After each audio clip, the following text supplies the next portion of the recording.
നമ്മൾ പാചകവാതകത്തിൻ്റെ രൂക്ഷമായിട്ടുള്ള ഷോർട്ടേജ് അനുഭവിച്ചുകൊണ്ടിരിക്കുകയാണ്. ഇതിൻ്റെ കാരണം US, ഇസ്രായേൽ, ഇറാൻ വാറാണെന്നും അതിൻ്റെ ഭാഗമായിട്ട് ഇറാൻ സ്ട്രെയിറ്റ് ഓഫ് ഹോർമോസ് അല്ലെങ്കിൽ ഹോർമോസ് കടലിടുക്ക് അടച്ചതാണെന്നൊക്കെ നമുക്കറിയാം. പക്ഷേ എന്താണ് ഈ ഹോർമോസ് കടലിടുക്ക്? എങ്ങനെയാണ് ഇതൊരു ഗ്ലോബൽ എനർജി സപ്ലൈൻ്റെ ഒരു ചോക്ക് പോയിന്റ് ആയിട്ട് മാറുന്നത്? അല്ലെങ്കിൽ എന്താണ് ഇതിനകത്ത് ഇൻഷുറൻസ് കമ്പനീസിൻ്റെ റോൾ? അതും അല്ലെങ്കിൽ US ഈ വാറിലൊരു ആക്റ്റീവ് പാർട്ടിസിപ്പൻ്റ് ആയിട്ട് പോലും, ലോകത്തിലെ ഏറ്റവും ബെസ്റ്റ് നേവി ഉണ്ടായിട്ട് പോലും US എന്തുകൊണ്ടാണ് ഈ ഒരു സ്ട്രാറ്റജിക് പോയിന്റിൻ്റെ ആക്സസ് അല്ലെങ്കിൽ കൺട്രോൾ ഏറ്റെടുത്തിട്ട് അതിനൊരു പ്രീ വാർ കണ്ടീഷനിലേക്ക് റീസ്റ്റോർ ചെയ്യാൻ പറ്റാത്തത്? ഇന്നത്തെ വീഡിയോയിൽ ഈ ചോദ്യങ്ങൾക്കുള്ള ഉത്തരമാണ് നമ്മൾ മനസ്സിലാക്കാൻ ശ്രമിക്കുന്നത്. Welcome to Explain Simply. ഈ പറഞ്ഞ ചോദ്യങ്ങൾക്കുള്ള ഉത്തരം കണ്ടുപിടിക്കണമെങ്കിൽ നമുക്ക് ആദ്യം ഈ സ്ട്രെയിറ്റ് ഓഫ് ഹോർമൂസിൻ്റെ ജിയോഗ്രഫി എന്താണെന്ന് മനസ്സിലാക്കണം. നമ്മൾ ഈ ഫോട്ടോയിൽ കാണുന്നതിൽ ഈ ഇടതുവശത്ത് കാണുന്ന ആ ലാൻഡായിട്ട് ചുറ്റപ്പെട്ട് കിടക്കുന്ന ആ ഒരു ഭാഗമാണ് പേർഷ്യൻ ഗൾഫ് എന്ന് പറയുന്നത്. ഈ റൈറ്റ് സൈഡിൽ കാണുന്ന ഈ ഭാഗമാണ് ഗൾഫ് ഓഫ് ഒമാൻ എന്ന് പറയുന്നത്.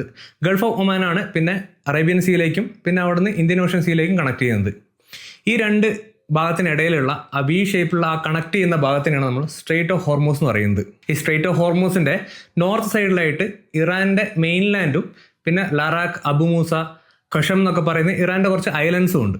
ഇതിൻ്റെ താഴെ ഭാഗത്തായിട്ട് UAEയും പിന്നെ ഒമാൻ്റെ ചെറിയൊരു ഭാഗമാണുള്ളത്. ഈ ഏറ്റവും നാരോ ആയിട്ടുള്ള ഈ പോർഷനിൽ അവിടുത്തെ ആ വിഡ്ത്ത് എന്ന് പറയുന്നത് ജസ്റ്റ് 33 കിലോമീറ്റേഴ്സ് ആണ്. പക്ഷേ ഈ മാപ്പിൽ നോക്കുന്ന സമയത്ത് സ്ട്രെയിറ്റ് ഓഫ് ഹോർമൂസ് എന്ന് പറയുന്നത് മറ്റുള്ള നാരോ സീവേസിനെ കമ്പയർ ചെയ്യുന്ന സമയത്ത് അത്ര ചെറുതല്ല.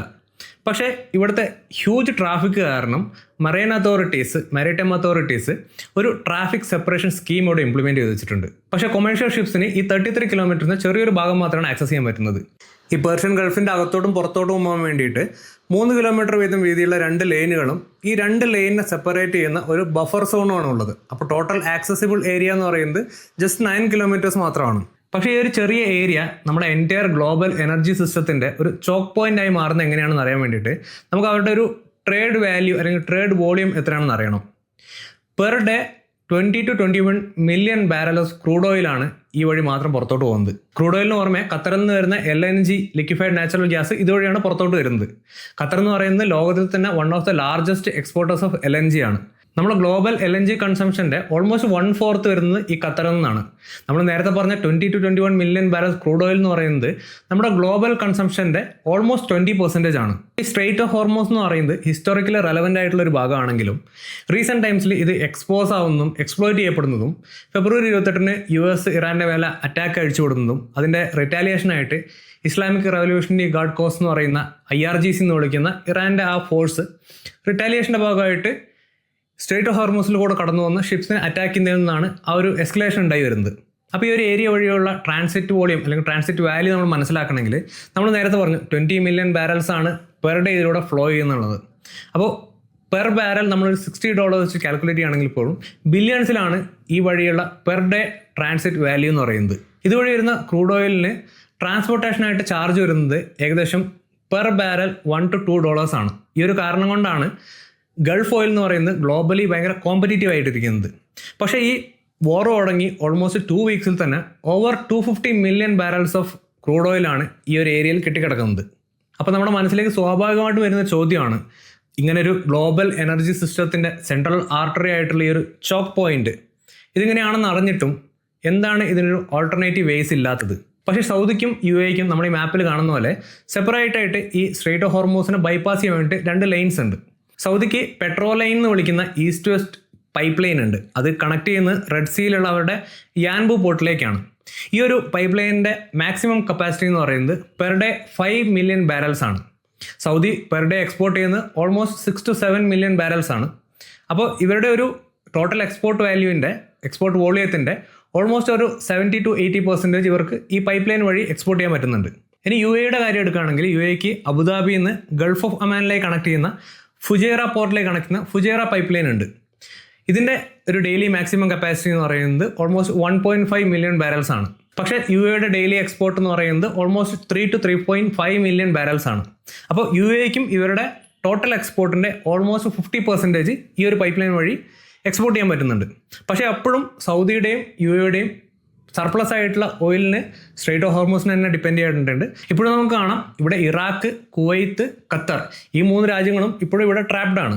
പക്ഷേ ഇവിടുത്തെ ഇൻട്രസ്റ്റിംഗ് ആയിട്ടുള്ളൊരു കാര്യം എന്ന് പറയുന്നത് ഇറാന് സ്ട്രെയിറ്റ് ഓഫ് ഹോർമൂസിൽ ഫിസിക്കലായിട്ടുള്ള ഒരു ബ്ലോക്കേഡ് ഉണ്ടാക്കിയില്ലെങ്കിൽ പോലും അതുവഴിയുള്ള ഷിപ്സിൻ്റെ ട്രാൻസിറ്റ് തടയാൻ പറ്റുന്നുള്ളതാണ്. ഇവിടെയാണ് ഇൻഷുറൻസ് പ്ലേയേഴ്സ് വരുന്നത്. മറൈൻ ഇൻഷുറൻസ് മേജറായിട്ട് ഡീൽ ചെയ്യുന്നത് ലണ്ടനിലെ ലോയിഡ്സ് ഇൻഷുറൻസ് മാർക്കറ്റാണ്. ഈ ലോയിഡ്സ് ഇൻഷുറൻസ് മാർക്കറ്റ് എന്ന് പറയുന്നത് ഒരുപാട് ഇൻഷുറൻസ് കമ്പനികളുടെയും ഇൻഷുറൻസ് കമ്പനികൾ ഇൻഷുർ ചെയ്തിരിക്കുന്ന റീ ഇൻഷുറൻസ് കമ്പനികളുടെ ഒരു മാർക്കറ്റാണ്.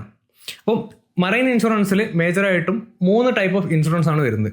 ആദ്യത്തെ എന്ന് പറയുന്നത് ഷിപ്പിൻ്റെ റക്കേജ്, ഷിപ്പിൻ്റെ ഒരു ആക്സിഡൻറ്റ് അല്ലെങ്കിൽ എൻജിൻ ഫെയിലിയർ, ഇതൊക്കെ കവർ ചെയ്യുന്ന ഹൾ ആൻഡ് മെഷീനറി ഇൻഷുറൻസ്. രണ്ടാമത്തേന്ന് പറയുന്നത് എന്താണോ ആ ഷിപ്പിലെ കാർഗോ, ഫോർ എക്സാമ്പിൾ ഓയിൽ ആണെങ്കിൽ ഓയിലിൻ്റെ വാല്യൂ ഇൻഷുർ ചെയ്യുന്ന കാർഗോ ഇൻഷുറൻസ്. ഇനി മൂന്നാമതാണ് P&I ഇൻഷുറൻസ് എന്ന് പറയുന്നത്, അതായത് പ്രൊട്ടക്ഷൻ ആൻഡ് ഇൻഡെംനിറ്റി ഇൻഷുറൻസ്.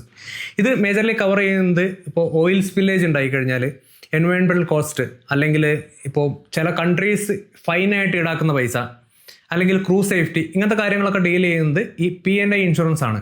ഇത് പ്രൊവൈഡ് ചെയ്യുന്നത് P&I ക്ലബ്സ് എന്ന് പറയുന്ന ഒരു ഗ്രൂപ്പ് ഓഫ് കമ്പനീസ് ചേർന്നിട്ടാണ്. അപ്പോൾ ഒരു ഒറ്റ ആക്സിഡൻറ്റിൽ ഈ ഇൻഷുറൻസ് കമ്പനീസ് വരാൻ പോകുന്ന ആ കവറേജ് കോസ്റ്റ് എന്ന് പറയുന്നത് ഓൾമോസ്റ്റ് $3 ബില്യൺ അടുത്താണ്.